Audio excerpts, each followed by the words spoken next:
Awesome watches that suck to own. Today we're talking about a list of watches that you might be disappointed in if you end up buying them. A lot of these watches are watches that you might be lusting after right now to get into your collection.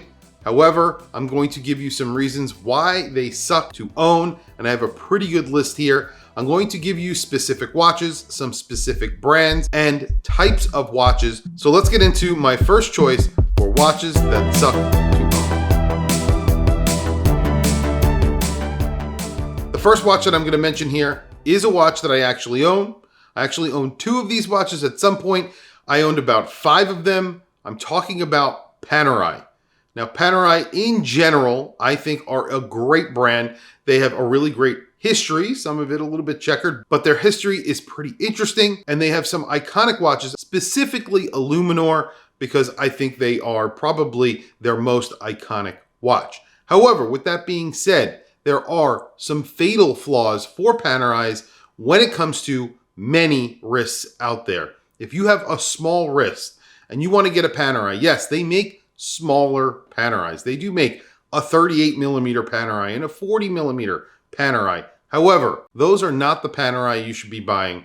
You should be getting a 44 millimeter Panerai and larger. They're meant to be large watches. They're meant to be large tool watches. And unfortunately, they don't wear well on smaller wrists. There's a few reasons for that. They're usually very, very thick, and their diameter is large. Those two things combined end up making for a pretty bad wearing experience if you have a smaller wrist. So I would say owning a Panerai might suck for many people out there, especially if you have a smaller wrist, but it could be pretty bad for even people with larger wrists as well because they are quite large. Throughout this video, I will give you some honorary mentions. So I'm going to mention Graham here as well. If you're not familiar with the brand Graham, they make very large watches with very large crown guards, very similar to what Panerai do. Crown guards are obviously pretty different, but those watches are very large and they wear really large because of those crown guards. So if you don't have a sizable wrist,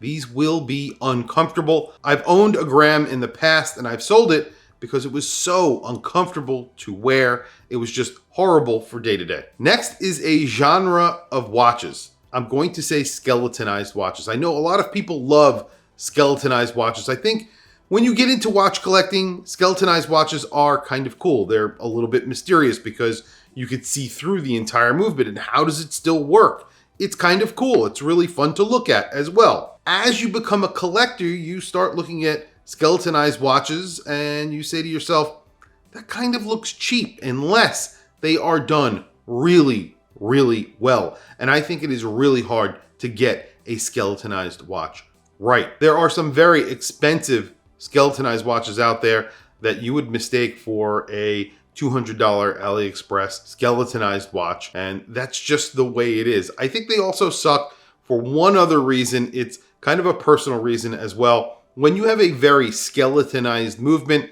the backdrop of that movement is your arm. And if you have a very pale arm like I do, or maybe a very hairy arm, basically you're just looking at your hairy arm through the lens of a watch movement. So I don't know, that just doesn't seem so great. I do like skeletonized watches. They just have to be done really well and executed really well as well. And there's a lot of different versions out there that I find appealing, but I think most of them look kind of cheap for one reason or another, and that is a personal feeling. The next one is probably going to be the most controversial on this list. I'm going to say that Rolex suck to own. And there's really only one reason that I think they suck to own. There's really 2. I have 2 reasons here, but the biggest reason is because in major cities here in the United States and pretty much around the world right now, it is dangerous to wear a Rolex. It's the most recognizable brand on earth. And when someone sees you wearing a Rolex, they may try and rob you. But the point is, since they are the most recognizable brand, that means that anybody really can identify the watch that you have on your wrist, including criminals.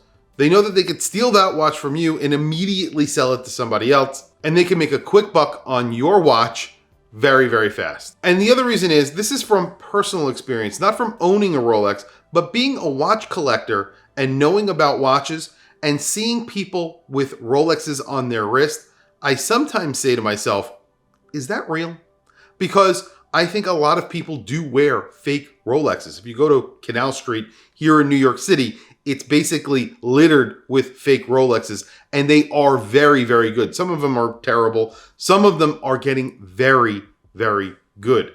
So there are people out there who probably don't know they have a fake Rolex on, and then there are people out there who definitely know that they have a fake Rolex on, but they wear it as if it was real. And then there are plenty of other people who have a real Rolex on, but there are people that are looking at them and saying to themselves, is that a fake Rolex?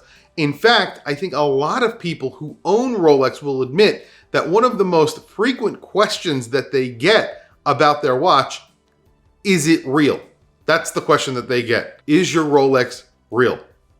That's kind of crazy. So you would think that what I just mentioned about Rolex would apply to most expensive watches. So very expensive watches that cost hundreds of thousands of dollars. But the case is that's not true. If you were wearing a Laurent Ferrier in New York City, no one would know what that is. If someone was standing next to you with a Submariner on, they would rob the guy with the Submariner because they know that they could flip that very, very quickly. The Laurent Ferrier, they have no idea what that is. And obviously, it's a more expensive watch, but that doesn't make a difference because the Rolex is the watch that's more recognizable.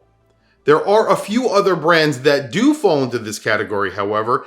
AP, which I think are really on the rise with people who are thieves in general. And then, of course, Richard Mille, which there have been a bunch of robberies. Even here in New York City, there was a case where someone was recently robbed for their Richard Mille. So those watches also suck to own for other reasons as well, but for those reasons that they are now recognizable and are being stolen by thieves. Did I say that Rolex was the most controversial watch on this list? I might have misspoken. This probably is the most controversial watch on this list. It's Seiko. I went into a department store here in New York City. I bought a Seiko. I wanted a Monster. The new Monsters, when they came out, this was around 3 years ago. They handed me one and I walked away. I bought it and I walked away. I got into the car, I took it out and I looked at it and the bezel was misaligned. So I went back into the store and I returned it and I asked for another one. They gave me a completely different one and the bezel was misaligned. They had 4 or 5 in the store. We looked at every single one and I could not get one with an aligned bezel. That's all they had. And if you tell me that this is not an issue with Seiko, then you're crazy because 4 out of 4 watches or 5 out of 5 watches had bezel misalignments, and these were all for sale and people are buying them. And here's the thing, I could live with a bezel misalignment. It doesn't bother me all that much.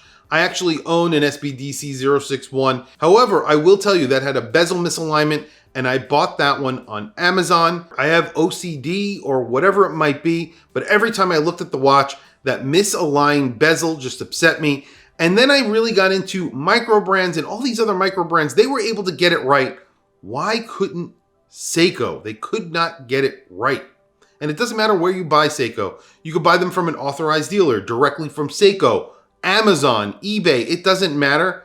There are going to be misaligned bezels. And the other problem with it is, if you buy one and you receive one that is a misaligned bezel and you decide to keep it, it's automatically worth less than all the other watches out there from Seiko that have an aligned bezel for that model. So in other words, if the watch costs $500, you get it for $400, but the bezel is misaligned, that one is worth $300. But you could sell one with an aligned bezel for $400. And the thing is, you should really be disclosing an issue with the watch when you go to sell it. So there you go. You're screwed. I mean, again, it's not that big of a deal, but I think the misalignment and the misalignment of chapter rings and bezels and indices at 12 o'clock and all of that crazy stuff that goes on with Seiko, they really need to get their arms around it and stop it because I think a lot of people are getting upset with them. The next watch on this list is yet another watch that I've owned. However, I have to say, for me, this watch personally is not a problem, but this was probably one of the biggest complaints that I've ever heard for a bracelet on a watch. I'm talking about the Timex and their folded stainless steel bracelet. This was like a weaved stainless steel bracelet that they put on the original Q Timexes. They actually moved away from this bracelet recently. I think it's a great bracelet. I think it's great looking. It tapers really well. You can get a really great fitment with it, but I don't have hair on my wrists. I have a very little amount of hair on my wrist. Those out there with more hair than I have do not like this bracelet because it literally pulls all of the hairs out of your wrist and it is almost unbearable to wear. I know this because I have heard numerous complaints about this bracelet, and I think Timex also heard a lot of complaints about this bracelet. That's the reason why they went ahead and changed it to a completely different bracelet for the newer models. The next watches that I'm going to mention are the Swatch collaborations. Yes, I own a number of the Swatch collaborations, but they do suck for one main reason. They are not an everyday watch, and they are being sold as such. So if people out there are waiting online for a Moon Swatch or a Blancpain 50 fathoms or 50 fathoms, whatever you want to call them, you're expecting a watch that you could wear on a daily basis, you're going to be sorely disappointed, especially if you're just a little bit rough on your watches. These watches will not stand the test of time, especially their straps. Those are going to be the first thing to fail when you're wearing them, but eventually the case, the bezels, and of course the crystals, all of these will fail. The last two watches I'm going to mention are basically genres of watches. Number one, hand-wound watches that get a screwed in crown. I think they suck to own because you have to unscrew the crown all the time to wind your watch, especially if it's your only watch.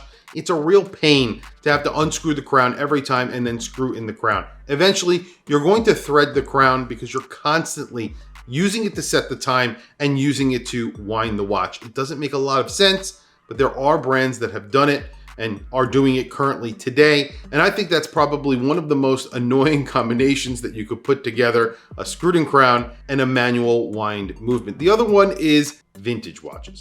And there's a few reasons why vintage watches suck to own, but the most obvious reason is that they are not reliable. Usually you're not getting very good time telling with a vintage watch. And if you are, you've spent a lot of money to overhaul the watch to get accurate timing. Number one. And number two, if you're buying one that isn't overhauled, they're going to break down. So like a classic car, eventually it's going to stop working. Unfortunately, that is part of owning a vintage watch. Unless you want to spend a lot of money to get it perfect, then of course you're going to have something that works well. Even then, they're vintage. They're just delicate watches.